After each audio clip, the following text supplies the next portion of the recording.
Bonjour à tous et bienvenue dans une nouvelle vidéo. Aujourd'hui je me suis dit que j'allais recueillir les 10 conseils les plus vus pour s'occuper pendant le confinement. Et je me suis dit que j'allais décortiquer un petit peu avec vous ce qui aurait été le plus efficace durant ce confinement. J'ai tout noté sur un petit carnet comme quoi je commence vraiment à être consciencieuse. Alors première chose que j'ai fait et que je n'aurais absolument pas fait habituellement, la lecture. Lire un bouquin. Quand j'étais petite j'adorais lire des bouquins et là en ce moment je suis en train de lire un livre de Guillaume Musso qui s'appelle L'appel de l'ange. Je prends vraiment le temps de lire et comme je vous dis de temps en temps je prends une petite heure pour lire une cinquantaine de pages par-ci etc. Et ça m'occupe et finalement ça fait du bien de mettre des écouteurs et juste de lire et de penser à rien d'autre, de pas regarder de télé, quoi que ce soit, de vraiment se plonger et ne rien avoir d'autre en fait. Parce que quand vous regardez la télé, vous pouvez très bien avoir votre téléphone avec vous, ce genre de choses, être complètement distrait, alors que quand vous êtes dans la lecture d'un bouquin, vous avez que ça à faire, quoi. Vous êtes vraiment plongé dans le bouquin. Deuxième chose que vous pouvez faire, Netflix, Disney+, YouTube.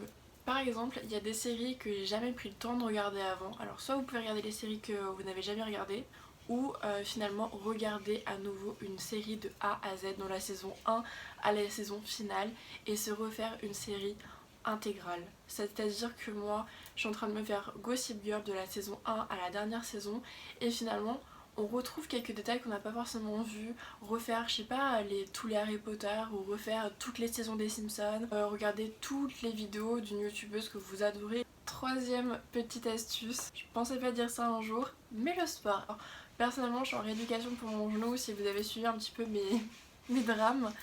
Je suis obligée de faire du sport, donc je me prends une demi-heure par jour pour faire du sport, donc ça nécessite de faire des squats, etc. Puisque pour ma rééducation, je dois faire ça. C'est absolument pas par plaisir, hein, vous en doutez bien. Mais du coup, je me fixe une demi-heure par jour. J'essaie de faire ma demi-heure par jour.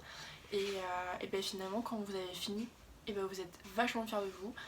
J'essaie de prendre 45 minutes pour aller marcher en bas de chez moi. Donc bien sûr, je mets un masque, etc. pour faire des escaliers, des montées, des descentes. J'ai environ une bonne heure et quart de sport par jour. Alors effectivement la marche on peut pas qualifier ça comme un super sport de haut niveau etc. Mais ça vous fait du bien et finalement ça vous fait bouger et au moins vous restez pas dans votre canapé à ne rien faire. Quatrième conseil, les coloriages. Alors récemment j'ai pris un cahier de coloriage, un cahier de mandala et j'ai commencé à colorier et finalement ça m'a pris une heure ou deux et j'étais vachement concentrée, ça m'a grave détendue, je pensais à rien d'autre que mon coloriage, les couleurs qui allaient entre elles etc. Et j'ai libéré en fait mon âme un peu artistique et finalement ça m'a grave reposée et je me suis rendu compte que c'était plutôt pas mal. Petit 5, cuisiner. Je ne suis pas une grande cuisinière mais pourtant je me suis dit que j'allais pouvoir faire des trucs très simples. Je me suis mise à faire des petits biscuits à la banane et flocons d'avoine. Alors c'est con comme recette, c'est très simple, c'est très rapide mais c'est un truc que j'aurais jamais fait si on n'avait pas été en confinement. J'aurais jamais pris le temps finalement de mélanger deux ingrédients ensemble et d'en faire une recette parce que j'aurais pris un paquet de gâteaux et je les aurais mangés comme ça en fait finalement. Et là ça me permet vraiment finalement de faire les choses par moi-même, ne serait-ce que vous faire à manger. Vraiment prenez le temps de vous faire à manger plutôt que tout le temps commander etc. Et là c'est vraiment l'occasion de pouvoir expérimenter 2-3 recettes. Mais ne serait-ce que faire un gâteau ou j'en sais rien, même des crêpes, faites des crêpes, des gaufres, je sais pas. Mais cuisiner en fait, une fois de temps en temps ça fait du bien. Le sixième conseil que j'ai à vous donner c'est de faire du rangement. Alors moi j'ai repris tous mes placards, tous mes tiroirs et j'ai tout re-rangé. Alors pas forcément à la façon Marie Kondo non plus parce que j'ai pas tout compris. Je me suis inspirée de ces astuces pour retrier et finalement sachez que ça prend beaucoup moins de place. Ça fait du bien finalement de ranger ces tiroirs et de voir que en pliant d'une autre façon vous pouvez gagner de la place. J'avais des tiroirs qui étaient totalement bourrés, vous pouviez même pas les ouvrir et ni les fermer tellement ça dépassait, c'était tout en... Et pourtant c'était pas mal plié mais j'ai juste plié d'une autre façon et finalement ça prend beaucoup moins de place. Tout est une question de pliage. Finalement j'ai encore de la place pour mettre de nouvelles affaires donc j'étais plutôt contente. La septième astuce c'est le tri. Je me suis dit que quitte à ranger mes affaires et tout enlever de mes placards, autant faire un tri. Je me suis fait du coup 3 paniers, les vêtements que je garde, les vêtements que je dois jeter. Alors quand je vous dis vêtements il y a aussi le maquillage etc. Parce qu'il y a certains trucs qui sont forcément périmés, d'autres choses qui sont vraiment trop vieilles etc. Le truc à donner et le truc du coup à vendre. La 8e astuce que je pourrais vous donner, de vendre vos vêtements. Forcément, une fois que vous avez rangé, trié, il y a aussi la partie à vendre, et donc cette partie là du coup je me suis dit que ça pouvait être pas mal finalement de refaire mes photos pour Vinted. Donc j'avais fait plein de photos sur des cintres, etc. Sauf que cette fois-ci je prends le temps vraiment de porter les vêtements, de faire des descriptions. Je prends un carnet et donc sur toutes les pages je mets du coup la marque, la taille, le descriptif. Donc par exemple là c'était une paire de chaussures New Look en taille 38, effet d'un, couleur taupe, avec un talon d'environ 11 cm. Et donc je mets tout par catégorie. Donc là il y avait les catégories chaussures, la catégorie robe. Donc là c'était une robe Brandy Melville, taille unique, croisée, ouverture dans le dos avec des motifs floraux, je sais pas, on s'en fout.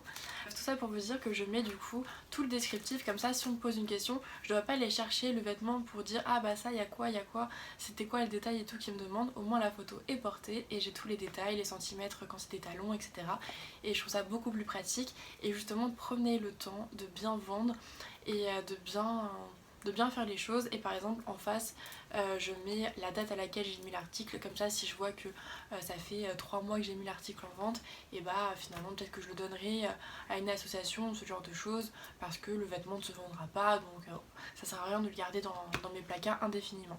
La 9e astuce, c'est de prendre soin de soi. Alors personnellement, alors là j'ai essayé de faire des tresses, etc. Je me suis dit bon je vais tester, j'aime pas du tout, voilà. Ça marche pas sur moi, c'est pas grave. Mais du coup, prendre soin de vous, faire un masque, faire des bains d'huile pour vos cheveux, vous crémer le corps parce que vous n'avez pas l'habitude de prendre le temps de vous mettre de la crème, et prendre soin de vous, prendre le temps pour vous faire un masque, un exfoliant. La 10e astuce, c'est appeler votre famille. On est dans une situation très bizarre, très compliquée en ce moment, et je trouve ça important, puisqu'on ne peut pas voir son entourage, de prendre soin aussi de ses proches, même à distance. Donc appelez vos parents, vos grands-parents, vos amis. Prenez le temps pour appeler les gens, pour parler avec les gens. Tous les jours j'appelle mes grands-parents. Le temps pour appeler vos amis. Tous les jours je snap avec Audrey. Hein, d'ailleurs si vous savez pas qui c'est, allez voir la vidéo qu'on a fait ensemble. Tous les jours on se raconte nos vies, tous les jours on prend des nouvelles. On essaie de faire comme si finalement on était ensemble dans la même pièce. On partage nos astuces, ce qu'on a fait de la journée, on se démaquille ensemble, on se parle un peu toute la journée, et finalement ça te fait passer plus vite le temps, tu te sens moins seule. Et ouais, prenez le temps d'appeler vos proches, des gens, à votre oncle, votre tante que vous n'appelez par exemple jamais. Du coup je me suis dit que j'allais vous faire des petits bonus, parce que 10 astuces que j'ai testées, et à mon avis j'ai eu le temps d'en faire encore plus. 11e conseil que je pourrais vous donner, s'occuper de vos toutous. Si vous avez un animal, un petit chien, un petit chat ou quoi que ce soit. Bah alors tu veux pas rester avec moi? Qu'est-ce que tu fais?